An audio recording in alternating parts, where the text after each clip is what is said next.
Welcome to the Information Systems for Business podcast. The main purpose of the podcast is to augment the book Information Systems for Business, An Experiential Approach, 5th edition, by Franz Boulanger, Craig Van Slyke, and Rob Crossler. The book is published by Prospect Press. I'm your host, Craig Van Slyke. This episode is for the 5th edition of the textbook. Before we get started, I wanted to give a couple of disclaimers. The podcast purposely omits many details to get to the high points of each chapter, so listening to the podcast is not a substitute for reading the book. Each episode contains my view of the most important points of each chapter. Your professor may have a different view of what's important. The podcast is solely my responsibility, so any errors are on me, not my co-authors, your professors, Prospect Press, or my employer. All right, enough with the disclaimers. Let's get to the good stuff. In this episode, we provide an overview of the most important points from Chapter 4, Analyzing Information for Business Decision-Making. The focusing story for Chapter 4 tells a true story from one of the co-authors, Dr. Rob Crossler. The story tells about how Rob and his wife went about choosing which schools to apply to in order to get his PhD. They used a sort of decision matrix, which is described in the chapter, to narrow a list of hundreds of potential programs to a manageable handful of programs that were the best fit for Dr. Crossler and his family. You will make literally, and I mean literally, not figuratively literally, tens of thousands of decisions in your life. Many of these are trivial, but a lot of them will be important. So in Chapter 4, we discuss effective ways of using information to make sound decisions. After the focusing story, Chapter 4 discusses the importance of having good decision-making skills. It then describes the relationship between information and decision-making. This is followed by defining and giving examples of 3 kinds of decisions: structured, semi-structured, and unstructured decisions. I'll define these a little later. Next, Chapter 4 presents 2 decision-making processes. This section also describes several decision-making techniques that can be applied to various decision-making tasks. The chapter wraps up by discussing some information retrieval and analysis tools. Here are the main points from Chapter 4. A decision is simply a choice among alternatives. Making good decisions requires good information, but also requires good decision-making skills, processes, and tools. Being able to make sound decisions that result in good outcomes is a critical business skill and life skill. Being an excellent decision maker will positively impact your career regardless of your profession. Information is necessary for good decision making. You need information to understand the decision's objectives, the constraints that limit the available alternatives, and the alternatives themselves.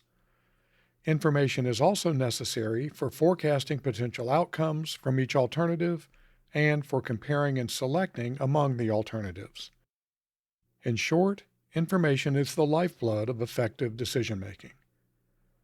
We can think of decisions as falling along a continuum from structured decisions, which are routine and repetitive and often have well-defined ways of dealing with them, to unstructured decisions, which are novel and do not have agreed-upon procedures for making them. Semi-structured decisions fall somewhere in between these 2 extremes. We can combine this view of decisions with a framework that categorizes managerial activity into 3 categories: strategic planning, managerial control, and operational control. The combined framework gives a nice matrix of different sorts of decisions managers face. See Table 4.1 for some examples. Herbert Simon, a Nobel Prize-winning economist, among other things, developed a widely used model of decision-making that consists of 4 phases. Intelligence, which includes activities that alert decision-makers of the need for a change in the current state of affairs. Such changes require decision-making. Design, which involves developing alternatives for bringing about the required change or achieving the required goals. Choice, in which the most effective alternative is selected. And finally, the decision is carried out in the implementation phase. Table 4.2 shows some examples of information systems that can help in each phase. Although Simon's model is very useful, it can be helpful to consider a more detailed process that can be easier to put into practice. One such process includes 7 phases. Identify and clearly define the problem, determine the requirements and goals, and I want to take a minute here and talk about requirements and goals. Requirements are conditions that any acceptable solution must provide. Think of requirements as must-haves. Goals are desirable conditions that are not strictly required. Think of goals as I'd like to haves. For example, when finding an apartment, 2 bathrooms might be a requirement and an extra bedroom might be a goal. Any apartment with only 1 bathroom is discarded from the list of alternatives, but apartments that lack the extra bedroom will be retained for further consideration. In the next phase, you identify alternatives. Then you define evaluation criteria. Criteria are measures or indicators of the requirements and goals. Next, you select a decision-making technique or tool. Some examples are pros-cons analysis, paired comparisons, and decision matrix. See the book for descriptions of these. The next phase involves evaluating the alternatives using the criteria.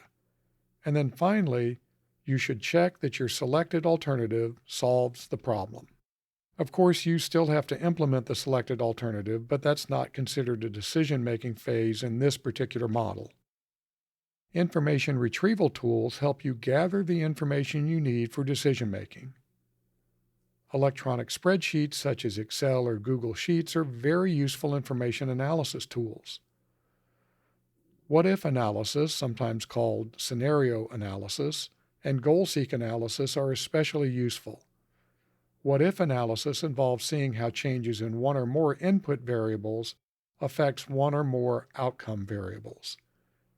In goal-seek analysis, you specify the value of an outcome variable, then the software determines the value of a particular input variable that will produce the desired output. Data visualization tools are also helpful for analyzing data. Well, that's it for this time. You know what's coming next, don't you? Right? There's a lot more detail in the chapter, so read the book. Bye.